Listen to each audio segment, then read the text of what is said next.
Well, it's time now for today's Focus Report. And after the terrorist attacks in Paris in 2015 and in Brussels in 2016, the district of Molenbeek is often referred to as a hotbed of Islamist terrorism. Some of the alleged perpetrators had lived there, including Salah Abdeslam, the only survivor of the Paris attackers. But there is another side to the neighbourhood of Molenbeek, and there are waves of artists moving there, and investors are scooping up real estate. Tourists have made it a must-see stop-off to their holidays as they learn more about the industrial history. Our reporters take us on our own tour. You have to speak to yourself as if there is another Esma on the other side of the town square of Molenbeek. So you have to speak up, speak really loudly. Individual improv classes for this teenager. Esma! Esma! For 1 month now, Esma has been participating in this workshop. The theme? Terrorist attacks.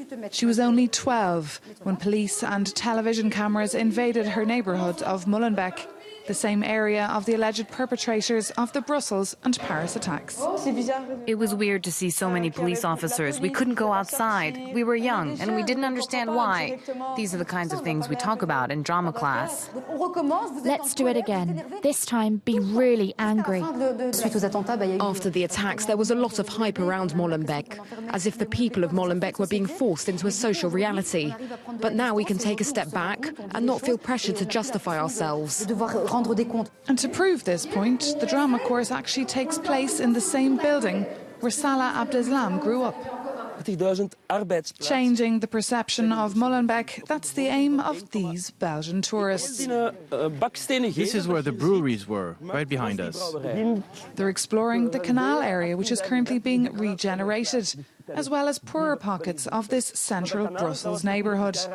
All these buildings are social housing. It's not your normal kind of tourism. It's a neighbourhood where 1 in 2 young people are jobless. As it's one of the poorest municipalities in Belgium, there are many projects to help fight poverty here. It's a movement that's been going on for 15 to 20 years, and it's starting to show. This is Louis from Bruges.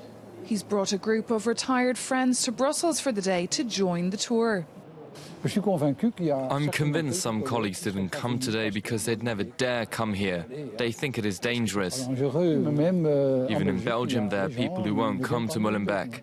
But this perception is changing thanks to initiatives like these. We really appreciate it. Another sign of change in Molenbeek, real estate projects that are flourishing. This high-rise should be ready by autumn. Of the 92 apartments, half are already taken. Here we are on the 18th floor of one of Molenbeek's future penthouses with a view over Brussels. At €3,000 per square metre, half the price of the centre of Brussels, which is nearby, investors are interested. There are buyers who plan to move in themselves, so there's a real mix of future residents here. It wouldn't be wise to put such a project on the market if there were only investors, because when people buy homes for themselves to live in, it creates a totally different atmosphere. For the moment, this real estate agent is having no problem selling these flats. The sun rises here and will go around the tower like this. But the buyers he meets have one thing in common. Those who are looking at investing in Molenbeek today are people who know the town very well. This is the case for this Frenchman who's been living in Brussels for over 20 years. Nicolas wants a 2-bedroom flat of 65 square metres. This is the second major project whereby developers have dared to invest in neighbourhoods in which they hadn't invested before, at least to this extent. So given that the first times went well, it's easier to make that step yourself. Attracting new residents is one of the major goals of authorities. After 50 years of life in Molenbeek, the mayor is starting to observe changes. Gentrification is in its early stages and can be noticed mainly along the canal. It is true that we must push the potential of our town to the forefront. New cafes are now opening across Molenbeek, whereas for years it felt as though the different neighbourhoods were cut off from each other. A few months ago, this theatre company settled down in Molenbeek. This former tobacco factory inspired its director.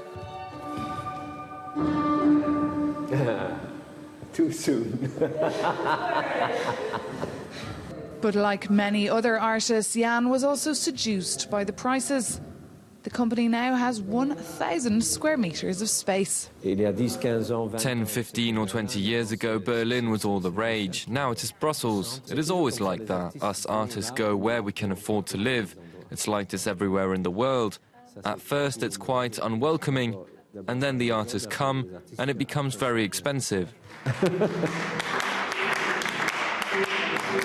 In the meantime, Latino music can be heard in the main square.